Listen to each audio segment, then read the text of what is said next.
Hey, welcome to my backyard. Today I'm doing an updated video of my shop, and it's basically how much can you cram inside a 360 or 380 square feet. I don't remember. It's my shop is 16 by 24, and it just got a complete redesign due to a little mistake that happened that I will tell you about. But this is the building. I have a mini split air conditioning and heating. I have a wind filter there, a fan. Friend of mine that is into carbon make me this piece. We actually milled the wood here, and he kind of glued them before they fully dry, so it has a bit of a smiling, but it's really good. But anyways, moving on. So this is my my hand tool area. I made this bench in my basement. When I first started, this was my first project, all done by hand, no power tools, with all these guys. And one thing that you notice fairly quick here, because you know we all judges, is that it looks fairly clean. There's not much dust and these tools and everything, but that's part of the mistake that I mentioned earlier. You will find out soon. So yeah, so let's start here.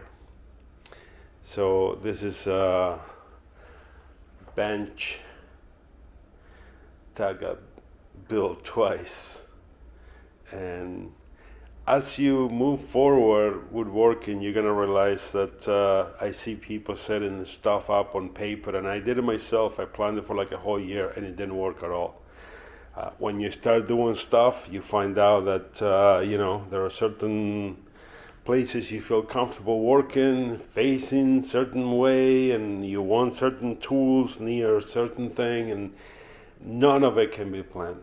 You just have to, like, my best advice is try to put everything on wheels and bring it in, move it around, and start doing what you love, and you'll quickly find out where you want things. But anyways, this is a rigid table saw, which it may or may not get replaced. I just keep thinking about it, but and looking around, you're probably thinking, oh, he's gonna get a saw stop. It's like, no, I'm not gonna get a saw stop. I can't stand saw stop, and I can't stand Festool either. As you can see, there's nothing here from Festool. I don't have I think their stuff is great. I just think that their pricing is crazy, and it's a bit of a cult, and I'm not participating on it. That's it. I said it. So if I replace my table saw, it's either going to be a Harvey or a Laguna Fusion. Then there is, if you watch YouTube, there is this dilemma between Incra and Harvey. So I kind of solved the dilemma. I have an Incra, half Incra, half Harvey set up, and I love it. This thing is like it's like jewelry for woodworkers. I have a Rikon dust collector dedicated to my table, so it does not do a great job. However, it's not as loud as my Mini Gorilla, and I do love my Mini Gorilla. That's a very powerful machine.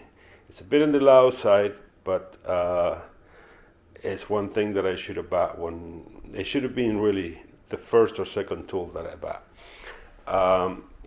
So I have this piece here from Rockler, which basically I can screw under my table saw and put a hose to the bottom of the table saw, and then I can use my my Gorilla setup, and just so I could do without this guy. However, I keep it because it's quieter, and I'm all about safety. To me, it's not about saw stop. Safety to me is about having all your lights on, and getting overconfident, and listening for sounds. Anytime something sounds out of place, you stop. And I don't know, I become like, my level of awareness when I'm working here or when I'm driving, it's just beyond belief. And just to give you an example, I'm a photographer. I do photography for a living, real estate. I have another YouTube channel with almost like 500,000 subscribers, and that's how I make my living. So this I'm changing to from a hobby to trying to run a small business out of it, and hence why all the changes in some of the bigger machines. But it wasn't all like planned. But just to give you an idea about safety and awareness, I shot the Canadian Mosul in Indy for a major newspaper, the Toronto Sun, every year for like 15 years. And subsequently, I took a picture of Craig Moore cars crashing in Turn 1 in Toronto. And there was a bunch of photographers. We were all in Turn 1. And we're almost against the concrete, but not against it, because if a car hits it, it becomes like a pool table, like one ball hits the other and the impact transfers. So all of a sudden, like, there is this like screech. Everybody starts to run, and I move forward, and I say he's gonna crash. And anyways, I taken this picture of Moore crashing. Not the crash when he died. This was a couple races before. And anyways, I made the front page, and all the other photographers were saying to me, "How did you know he was gonna crash?" And I said, I keep listening to all the cars as they go around the corner, and this one sounded different. So I apply that to my woodworking. Anyways, moving on. My lathe. I got a Laguna Revo 1836, which I just got and I haven't used yet. I had a 1612 that I kind of cropped out on me. The bearings went. And most of it was my fault. Since day one, I was making the biggest thing you can make on, even though I didn't know how to use it. So I busted the bearings. Laguna was very kind and accommodating. They took everything back, including accessories, and they gave me a full refund and allowed me to purchase this, which I already tested. I haven't used it to turn anything, but I will. I just wanted to move on from some projects, like I'm doing this cutting boards for some clients. Since I shoot real estate video, I also make these cutting boards and sell them to my clients, and they give them away as to their clients as a present. So I get to sell batches. But this is a rack with all my tools, and as much as they all look new, they were all being used, all freshly sharpened. This is my lathe working area and sharpening station. So I have this. This is the. How can I say this? You end up buying something trying to be cheap, and then you're not happy with it, and you wish you had the other, and you wish you had the other. So that's how this come about. It's not about one and a half, three of them, but anyways, this has an 80 grit, and I use it to do rough stuff or to clean up stuff with a brush. But if I'm shaping something that is rough, I bring it close with this 80 grit. This is my main sharpening station for all my chisels, for my lathe working tools. I have an 80 grit on that side and a 220 here. And I also have a wannabe Tormek that I upgraded with a $17 million wheel. This is 600 grit. This stupid thing was $150. This wheel was like $400. But anyways, it does a great job. Here I have some finishing tools for the lathe. Here I originally set up my drill press here to drill flat holes. I like to do live edge bolts, so I have this huge 3-inch Forstner bit, and so I will put a log here, and I don't have a dust collector here. I just let all the stuff. It's really easy to vacuum. It's just big chips anyways. So moving on, I have a Laguna 1412 bandsaw, and I just acquired this drum sander also from Laguna or Supermax. They take over. It's a 1632. I have the wing kit that I have installed. I buy my own separate wheels because they want like $130 for a set of wheels, and I bought those from Amazon for like $40, and they're way better. So that's that. The Mini Gorilla, and why does he have a second drill press? We'll talk about that. This thing is amazing, and I know some people have had it. I mean, you have to put this together, and the secret to this is that there is no air leaks when you put it together, because when I read the reviews, either people are very happy or they're kind of like having issues, and through my experience is they basically didn't put it together right, because this thing is unbelievable. I have a Rockler hose, and their attachment for like cleaning. That to me solve a million problems. This hose here goes up to 24 feet, so it can reach anywhere around the shop. So I can make a mess and hook up literally this guy. I don't use that guy much, but it came as a kid. I can hook up that guy and literally clean in like 3-4 minutes or 5 minutes, and this thing has so much power that for that matter, I'm gonna have to attach it there, because it will actually suck the hose back or walk over to where you are when you're using it. So everything is on wheels except for the lathe. So any machine that I'm using moves over here to this area, and it gets hooked up to the Mini Gorilla. And so far I've been cutting and splitting stuff with my bandsaw, and it's just, you wind up with a little bit of dust on top of it. I have a Resaw King on my bandsaw. I love that blade. What am I forgetting? I have some finishing stuff and knickknacks here. I also bought a full set of one-way coring system, which I haven't used. I just bought it because I have a bigger lathe now, and I hate wasting wood. So yeah, so why are my tools and everything here so clean right now? So what happened is I wanted to do this boards. I made some like 3 feet long ones. So I had all this like walnut,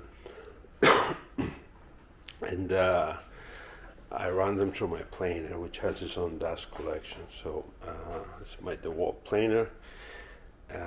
This sander I wasn't using at all. It was just sitting beside my miter saw, and I have a jointer, which I also then tend to use because I don't want to set it up and make a mess. But anyways, I run several boards through my planer with the bark on, And as much as my planer did a great job of collecting all the chips, there was this fine dust from the bark that went everywhere. But I mean like everywhere. It was beyond cleaning. And there was, as you can see, there's a lot of stuff hanging here. My computer keyboard was brown. Most of the computer was brown. I mean, I was just working, you know, you see a little bit of dust. You don't realize until you stop and you go, holy crap. So the only way to clean the shop was basically I decided to take a whole weekend and I completely empty everything that is here onto the deck and got a leaf blower and blew everything out there and blew everything in here about 5 times because every time I did it, it just kept settling. And then everything started to come back in, and that triggered for me to rearrange everything. That's essentially what the mistake was. So the drill press. I tried to troll Home Depot. They stopped making these things like 3-4 years ago. Even if you look for videos, all the videos that you find are from like 3-4 years ago at the latest. So I was at the Home Depot website trying to buy a Toro snowblower, and I come across this thing on my suggestions, and I'm like, they don't make this anymore. So I go to the Ridge website, and it's not even there. And you know, when you look at prices of a full size, I mean, these things used to be amazing. I used to own one before, and I sold it, and I kind of regret selling it.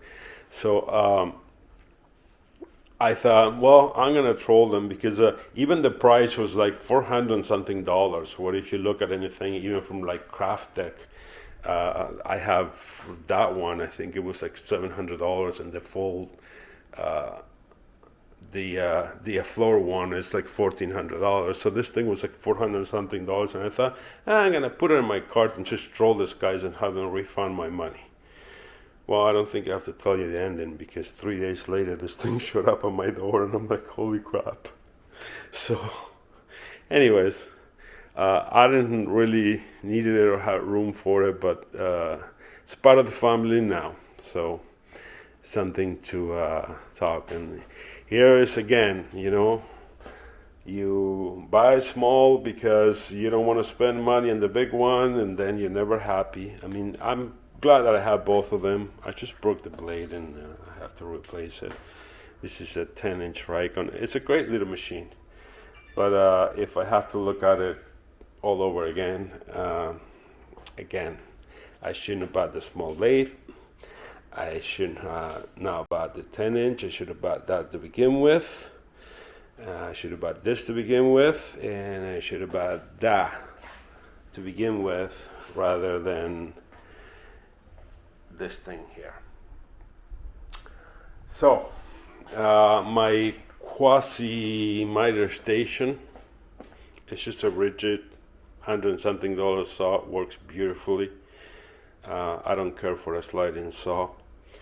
I have some storage here, and in here there is a vacuum.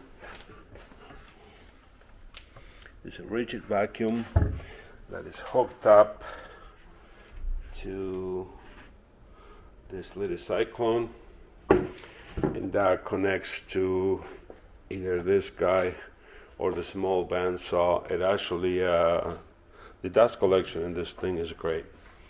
So I don't get, you know, that's kind of like what I get from the rest either falls under there or the vacuum picks it up.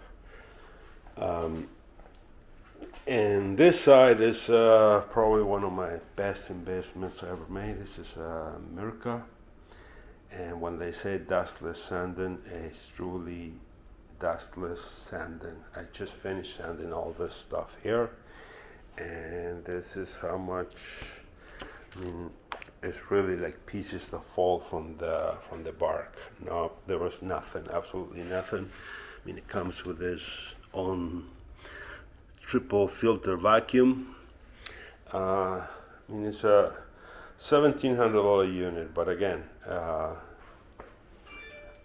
I wish I would have bought it day one. And it came with this, I don't know, sustainers. I call it a box. And it came with 5 different kinds of 50 sheets of Arbanet. And so this may hint you, this is in different places. You see, I thought about making a rack for my all my clamps, and I'm like, no, that takes a lot of space. So I have some there. I just know where they are. They're there. They're here. There. There is some back here. And that's how I solved that problem. Which, we'll get to this in a second. Wood storage. I wanted to build a cart, a lumber cart, and then I thought, I hate plywood. I hate having plywood around. The only reason there's this sheet of plywood here, it has a purpose, which I spoke about in a few videos, but I haven't done it. I'm making 2 boxes, 2 trays to go in here, so I can just throw tools if I want to clear my table, or I can pick up the whole thing. So that's what that's about. I'm building a lean-to kind of open behind this wall outside to store and dry wood, mainly logs and big pieces, because I like rough wood. And so whatever's going to live in here is what is about to get used in, pre-project type of deal. And blanks. So of course, I have 1,000,000 blanks here because they were all about a whole walnut tree. And my lathe crap out, so I gotta clear all that up. But I have some storage here under my bench. My Mirka hangs in there when I'm not using it. I have a rigid vacuum here with a hose, and I use this for a quick cleanup. Again, I have 2 hoses, so this reaches anywhere. If no, I can. This has a long cord, and this has a sliding drawer. My bench has a quick release vise. And am I missing anything from this end? No, I think I'm good. So I keep all these guys like that because they tend to warp if you put them. I already had to fix a few of them. This is a lot of tools, and when I first got it, I organized it, and you'll see it in a second. I organized it where, I only had like all side by side and equally spaced, and I just went crazy. Every time I was looking for something, it says in this drawer, in that drawer, which drawer is this? So the best solution I came up is this. Everything is there. It might take you 5-10 seconds to find it, but it's all there. If it's not here, I don't own it. All the other drawers are like extra stuff, like more supplies or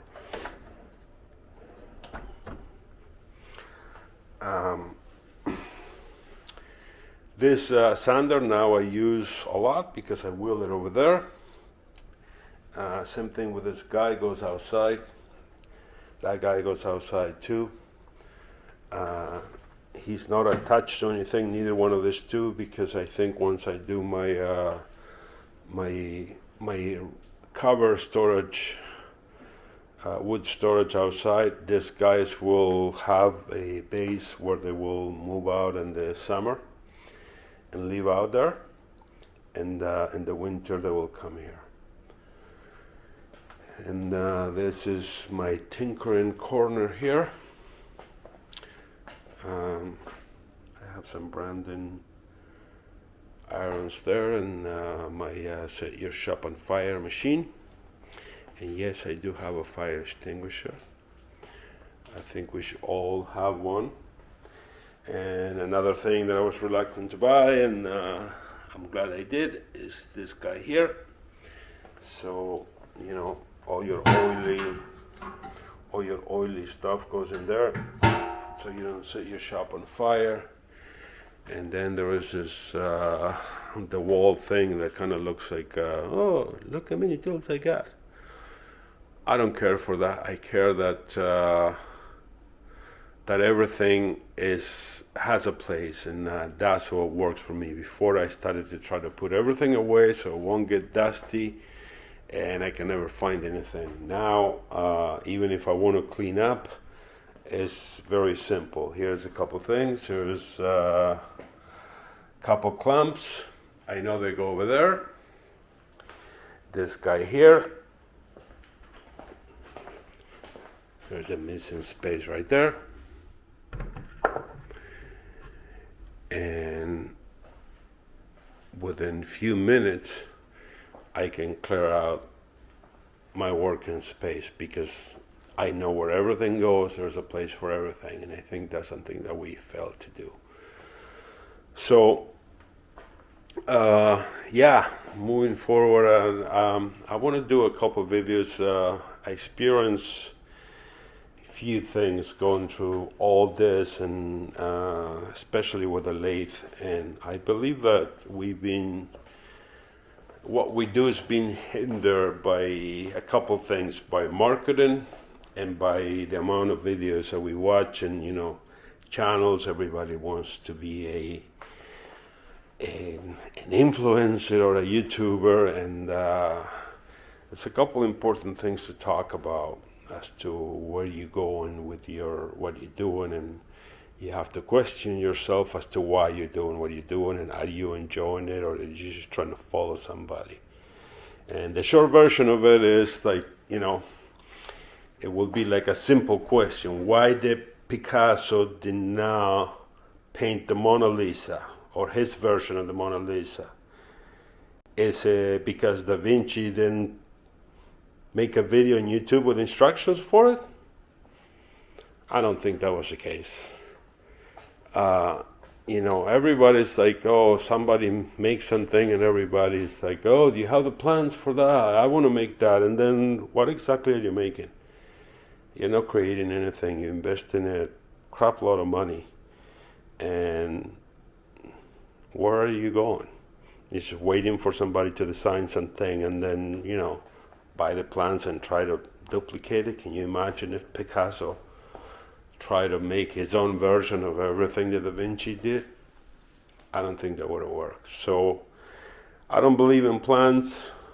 I don't believe in following what other people do. I mean, there is something to be learned from everyone. Like, don't get me wrong, even the smaller channels, and don't be afraid to support smaller channels. I think we should.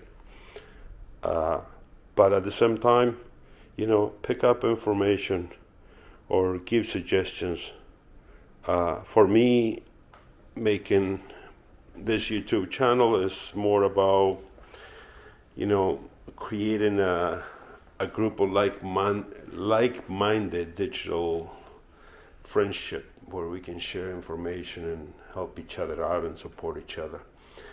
Other than that, I don't care if a video gets 10 views, 1 million views, or if I have few subscribers. I prefer having a small group of subscribers that are like-minded and we're enjoying what we do, and then, you know, having all these fake numbers, I guess. But anyways, I think I'm overstaying my welcome. I don't want to waste any more of your time. And another thing I learned before I go, after buying a bunch of drills, just tell you about the wall. Like, this thing is amazing. Their atomic pin nailer is amazing. The drills, the 12 bolts is the smallest thing. I love these things. They're just very powerful and very small. You can hold them in your hands forever. I have two 12 bolts. I have the older version, and these are what I use the most. I have, if I need to rip something that is difficult, I have a set of guides here I picked up at Home Depot, and I use those. This thing I love. This ones I don't use so much. That's the biggest piece of crap I ever bought. Do not buy one of those. Buy the one with the right handle. Has this does not even, first of all, does not even have a like a trigger that controls the speed. It's just on and off, and it has this like quick blade change thing, which was a great idea, but whenever you try to back out of something, it starts rattling and it opens itself up. Like, really, if I hadn't had it in a box sitting here forever before I opened it, I would have returned it the day I tried it. But so anyways, so just because I like the wall does not mean everything they make is great. And that's it. If you have any questions about anything that you've seen, or the why, or anything that I can help you with, by all means, leave me a comment. For that matter, if it's elaborate, I'll try to make a video detailing your answer. Other than that, if you made it this far, I thank you so much for being here, and I'll catch up with you soon. Ciao, ciao.